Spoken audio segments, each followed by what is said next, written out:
Certo, vamos lá. Bem-vindos a esta análise. Hoje a gente vai mergulhar de cabeça numa história super dramática. É a origem oculta por trás de uma das filosofias de sucesso mais famosas que existem. O material original que vamos explorar é uma verdadeira montanha-russa, uma jornada incrível de queda e ascensão. E a intensidade do que vamos desbravar juntos começa agora mesmo. Olhem só essa citação. Ela mostra brilhantemente uma das maiores ironias de toda a literatura de desenvolvimento pessoal. É fascinante, né? Como é que o ser humano geralmente só encontra um fio de esperança quando está no meio do desespero absoluto? O homem que passou décadas a fio estudando o sucesso de milhares de pessoas chegou a um ponto tão crítico que se sentiu o maior fracasso do mundo. Nesta nossa exploração do material original, a gente vai direto na fonte. O objetivo é entender os textos que revelam esse despertar filosófico tão intenso contido nesse polêmico best-seller. E olha que loucura! Foram o medo extremo e uma ameaça literal de morte vinda de criminosos de verdade que acabaram forjando essa mentalidade lendária. Dá para acreditar num negócio desses? Seção 1. O desafio de Andrew Carnegie. Tudo começa com um encontro monumental com um dos magnatas mais ricos do mundo. Um encontro que ia simplesmente traçar todo o destino do jovem autor. E no centro dessa busca toda, existe uma ideia super contraintuitiva. O Carnegie batia na tecla de que o verdadeiro caminho para a realização se aprende, na verdade, estudando quem falhou miseravelmente. E por que isso? Bom, porque as grandes derrotas literalmente obrigam a gente a pensar fora da caixa. Elas destroem aqueles velhos hábitos e forçam a criação de planos completamente novos. É um verdadeiro choque de realidade. E aí veio o ponto-chave dessa conversa inicial, a introdução de um conceito mega misterioso chamado o outro eu. O Carnegie prometeu que essa força só acorda, só dá as caras, quando a pessoa é empurrada para o seu limite absoluto. Sabe aquela situação de tudo ou nada? Pois é, só o calor absurdo de uma emergência severa consegue trazer essa força interior à tona. Bom, isso deflagrou anos de pura agitação. Vamos para a seção 2, uma busca incessante. Agora a gente vai entender como essa teoria começou a ser testada na vida real, na prática. Os anos seguintes foram uma verdadeira montanha-russa de confusão. A gente vê umas mudanças de carreira gigantescas e super rápidas aqui. Ele vai de gerente de publicidade para presidente de uma fábrica de doces, depois lidera uma revista nacional e logo em seguida está comandando uma escola de treinamento de vendas. Os negócios eram construídos do zero, davam lucros absurdos e aí, do nada, eram abandonados sem nenhuma justificativa aparente. Tipo, largava tudo mesmo. O que traz pra gente uma contradição fascinante. Pensem bem, mesmo com grana sobrando e exércitos de até 3.000 vendedores na rua, ainda tinha um buraco, um descontentamento interno que nada parecia preencher. Fica muito claro que não adianta ter uma abundância gigantesca de recursos materiais se falta um propósito genuíno, sabe? Isso pode deixar qualquer ser humano completamente vazio por dentro. Essa insatisfação toda foi virando uma bola de neve, o que nos leva a um capítulo bem mais tenso. Seção 3. A primeira grande emergência. É aqui que o bicho pega e os recursos acabam de vez.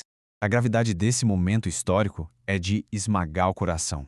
A famosa crise de 1923, lá em Ohio. Pobreza absoluta, uma paralisia mental total e a dor, aquela dor indescritível de encarar uma véspera de Natal sem nem ter dinheiro para comprar uma árvore para as crianças. E foi exatamente aí, no auge dessa dor cortante relatada na obra, que a mente dele finalmente deu um estalo. Despertou recebendo um som vibrante, seguido de uma ordem inescapável. E esse comando interno não veio com espaço para dúvida ou desculpa esfarrapada, não. A pressão sufocante dessa primeira emergência real forçou uma atitude imediata: sentar na frente da máquina de escrever e não levantar mais. Foi a primeiríssima vez que décadas inteiras de notas espalhadas começaram a ser estruturadas num rascunho de verdade, com pé e cabeça. Só que as provações não iam parar por aí. Longe disso, a gente entra agora num terreno muito mais obscuro. Seção 4. O assassinato e o medo. O momento mais tenso de toda a jornada. 1 hora. Apenas 1 hora. Esse foi o ultimato aterrorizante recebido no meio do dia pelo telefone. O que aconteceu? Um sócio dele tinha sido brutalmente assassinado por figuras corruptas do submundo logo depois de expor escândalos no jornal. Então o recado não podia ser mais claro e direto. Ou sai da cidade no prazo de 1 hora, ou sai dentro de um caixão. Sinistro, né? E aí começou um pesadelo. Foram meses intermináveis fugindo e se escondendo nas montanhas. Mas isso trouxe uma percepção psicológica simplesmente brilhante do autor. Ele percebeu que o medo é uma areia movediça que se retroalimenta. É uma metáfora perfeita para a inércia humana. Porque prestem atenção, quanto mais a gente se debate no meio do pânico, mais a mente afunda, sendo engolida por uma paralisia total. E aqui entra a maior de todas as ironias. O grande especialista do país, aquele cara que subia no palco para ensinar os 17 princípios exatos do sucesso, estava lá, enfurnado num porão nas montanhas, culpado, apavorado com qualquer barulho lá fora, escondido na escuridão e com a arma destravada no bolso, totalmente incapaz de praticar qualquer um dos pilares que pregava com tanta confiança para os outros. Mas é no fundo do poço, pisando na lama do abismo, que a magia realmente acontece. Seção 5. O despertar do outro eu. O grande clímax dessa história toda. O que levanta um dilema super universal, com o qual muita gente lida todo santo dia. Como escapar da paralisia absoluta do medo? Como é que alguém consegue arrebentar essas correntes invisíveis de um terror tão grande que congela até o nosso pensamento mais lógico?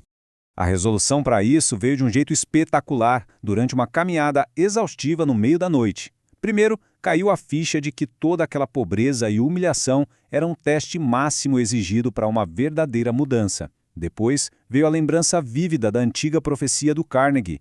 E, gente, isso disparou uma reação química no corpo dele, trazendo uma explosão de coragem do nada, o que culminou numa ordem mental clara, imediata e sem questionamentos: arrumar as malas e viajar para Filadélfia.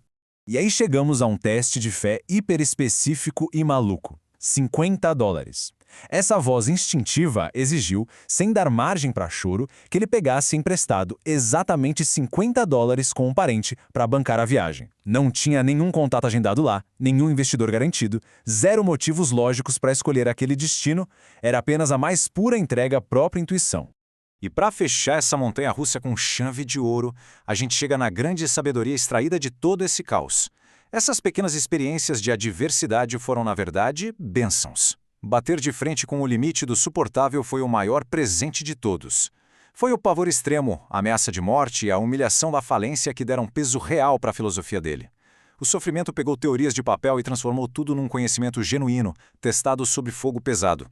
E tudo isso deixa a gente com um pensamento que ecoa forte na cabeça. Olhando para essa força implacável que só nasce lá na escuridão, vale muito a pena fazermos uma reflexão sincera. Que tipo de emergência gigante pode estar se desenhando agora mesmo, só esperando o momento perfeito para nos apresentar ao nosso próprio, imenso e inexplorado outro eu?